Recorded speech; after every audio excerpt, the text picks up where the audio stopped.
హైదరాబాద్లోకి property care విల్లాలు ప్లాట్లు ఇతర విలువైన భూములను సంరక్షించడమే విధి. ఇలాంటి సంస్థలు ఇప్పటికే విదేశాల్లో పాపులర్. మన దేశంలోనూ ముంబై, బెంగళూరులో వర్క్. హైదరాబాద్లో ఎంట్రీ కోసం కొన్ని సంస్థలు రిజిస్ట్రేషన్ దీపాల నుంచి అందుబాటులోకి రానున్న ఆ సేవలు అంటూ చూస్తున్నాం. హైదరాబాద్లో ప్రాపర్టీ కేర్ సంస్థలు అడుగుపెట్టబోతున్నాయి. విల్లాలు, ఫ్లాట్లు ఇతర ఖాళీ జాగాల సంరక్షణమే వీటి విధి. ఇలాంటి సంస్థలు ఇప్పటికే విదేశాల్లో పాపులర్. మన దేశంలోనూ ముంబై, బెంగళూరులో వర్క్ చేస్తున్నాయి. హైదరాబాద్లో ఎంట్రీ కోసం కొన్ని సంస్థలు ప్రభుత్వ అనుమతి తీసుకున్నాయి.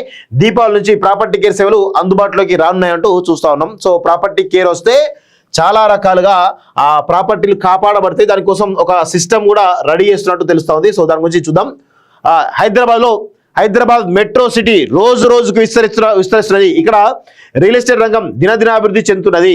సో నేటి ఆర్థిక పరిస్థితుల రీత్యా బిజినెస్ చేసే వాళ్ళు ఎల్లప్పుడూ ఒకే చోట ఉండలేకపోవచ్చు. ప్రపంచం అంతా తిరిగి రావాల్సిన పరిస్థితి. విదేశాలకు వెళ్ళిన ప్రతి చోట ఇల్లు కట్టుకోవడమో ఖాళీగా జాగాలు కొనడమో చేయలేరు. ఒకే చోట ఆస్తి కలిగి ఉండి మరొక చోట పనిచేయడం వీరికి ఎల్లప్పుడూ సవాల్గా మారుతుంది.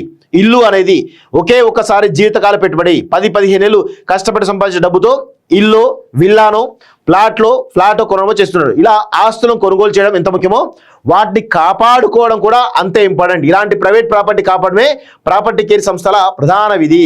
ఎలాంటి సేవలు పొందవచ్చు? ప్రాపర్టీ కేర్ సంస్థల వల్ల ఆస్తికి దూరంగా ఉన్న ఓనర్లకు నమ్మకం పెరుగుతుంది. విల్లా, ఇల్లు లేదా ప్లాట్ యజమాని ఎలాంటి ఆందోళన లేకుండా ప్రపంచంలో ఎక్కడైనా హాయిగా ఉండవచ్చు. తమకు బదులుగా ప్రాపర్టీ కేర్ సంస్థలు తమ ఆస్తులను సంరక్షించే బాధ్యత తీసుకుంటాయి. ఖాళీ జాగాలైతే వారం లేదా 10 రోజులకోసారి స్వయంగా ఆ సంస్థ ప్రజలు వెళ్ళి పరిశీలిస్తారు.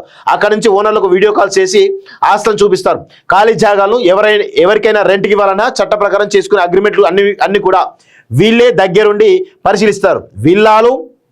ఇళ్లను అద్దెకి ఇవ్వాలంటే ఓనర్ల తరపున ఆ సంస్థలే అన్ని అగ్రిమెంట్లు చేస్తాయి.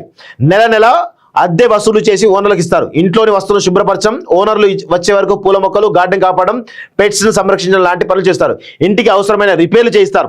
ప్రాపర్టీ కేర్ సంస్థలు ప్రభుత్వ అనుమతులు తీసుకొని లీగల్గా పనిచేస్తాయి. ఈ సేవల కోసం ఓనర్ల నుంచి సర్వీస్ ఛార్జీలను వసూలు చేస్తాయి. ముంబై, బెంగళూరులో సక్సెస్ఫుల్గా సేవలు అంటూ చూస్తున్నాం. దీపాల నుంచి హైదరాబాద్ కూడా షురూ అవుతున్నట్టు కూడా చాలా స్పష్టంగా అర్థమవుతుంది. సో ప్రాపర్టీ కేర్ ద్వారా తమ ఆస్తులను కాపాడుకోవడానికి ఒక మంచి అవకాశంగా ఉన్నట్టు చాలా స్పష్టంగా అర్థమవుతోంది.